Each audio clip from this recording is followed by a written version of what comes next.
let's be honest, we don't feel up all the time. I mean, that just wouldn't be natural. There's days where you feel up, there's days where you feel down, there's days where you feel incredibly confident, and days where you feel like a bit of a fraud.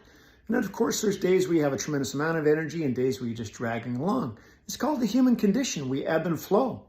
One of the things that we're trying to do is create a little business spa, kind of a night out. You know, sometimes you go out for a drink or you go see a comedian or see a movie. Well, we're going to try something called Inspired Tuesdays. Think of it as kind of a night where you go out and put your ego and title at the door and hang with like-minded people that are trying to grow in their personal business lives, trying to kind of grab those gold nuggets wherever they are to make a difference as they continue in their journey. So we're going to try it out. First one is Tuesday, July the 11th. Hope you can make it. It's going to be at the Live Real Factory. All the details will be at theliverealfactory.com. And if you feel like hanging out with some like-minded people and being encouraged, come on out.